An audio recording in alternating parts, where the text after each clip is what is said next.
बात रखने की बात हो, चूँकि स्वास्थ्य सेवाओं से जुड़े हुए लोग हैं, तो हम पहले प्रयास करते हैं कि जिस तरीके से इन तरीकों से हमारी मांगों पर हल निकले और लगातार प्रयास करते हैं इस साल को। सरकार को क्यों नहीं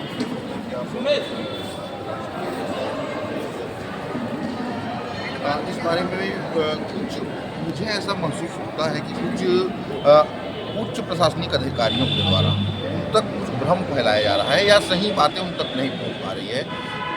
डबल इंजन की सरकार है, अलग अलग राज्यों में भी एनएचएम के लिए बेहतर काम किया। मध्य प्रदेश का उदाहरण है, शिवराज सिंह की सरकार थी, वहाँ पर ग्रेड पे लागू है, अनुकंपा नियुक्ति लागू है, पेंशन का प्रावधान है, वो भी मिशन वहाँ पर भी चल रहा है। पूरे भारत देश में राष्ट्रीय स्वास्थ्य मिशन एक भी चल रहा है।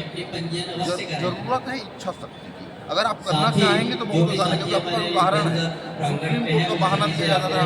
सुप्रीम कोर्ट बोलता था कि मैं संविदा वालों को नियमितीकरण नहीं हो सकता। अभी सुप्रीम कोर्ट के आदेश आ रहे हैं कि अगर 10 साल तक कोई आदमी की जगह काम कर रहा है, मतलब उसकी उपयोगिता है, अगर वो आरक्षण रोस्टर का पालन करके आया हुआ है, वैकेंसी के थ्रू आया हुआ है, बैकडोर एंट्री उसकी नहीं है, तो उनको नियमित किया जा सकता है। ऐसे बहुत सारे केस आए हैं।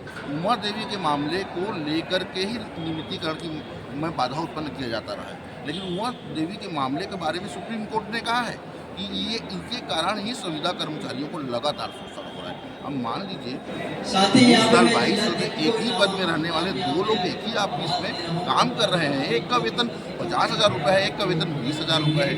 उनके भी परिवार है, उनके भी बच्चे, उनके घर परिवार है, आज रो रहे थे लोग।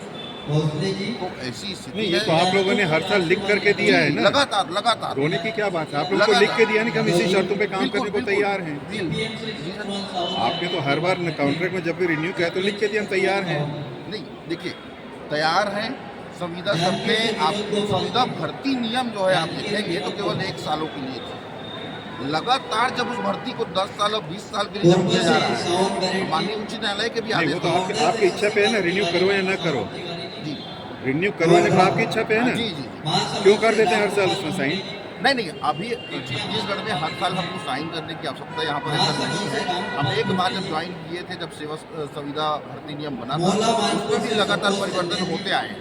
हम अभी भी मांग कर रहे हैं कि जब अन्य राज्यों में हो रहे हैं, बेहतर ऑप्शन है, आपकी सरकार है, डबल इंजन की सरकार है, कोड भी तो आपके पास, कोड भी तो आपके पास एक ऑप्शन है, क्योंकि बाकी जैसे 2 राज्य में हुआ है, बिल्कुल उसी को लेकर के बिल्कुल न्यायालय भी हमारा ऑप्शन में है कि न्यायालय भी हो, लेकिन चूंकि ये हमारी सरकार जो जनप्रतिनिधि हैं, हम मतदाता हैं, इतने सारे लोग वोट डाल के सरकार बनाते हैं, स्वाभाविक है चूँकि मतदाता हैं, मत का प्रयोग करके सरकार बनी है, हम उनके माध्यम से अपनी काम कराएं। जब अंतिम विकल्प नहीं बचेगा तो आप बिल्कुल या तो आंदोलन का रास्ता होगा या कोर्ट का रास्ता होगा, सभी पहलुओं पे हम सब काम करेंगे। आज भी तो आश्वासन ही मिला है ना। जी बिल्कुल आश्वासन मिला है।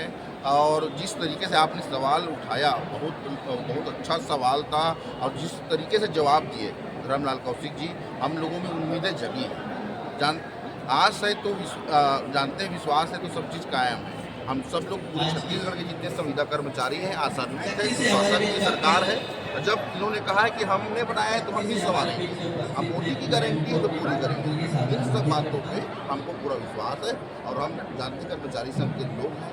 भारत माता की, भारत माता की। नहीं होगा तो फिर आंदोलन कितने लोग हैं क्या नाम लिखते? आपस में प्रदेश अध्यक्ष राष्ट्रीय बहुत दिन बाद मिले हैं, एक दूसरे से चर्चा करना जरूरी है।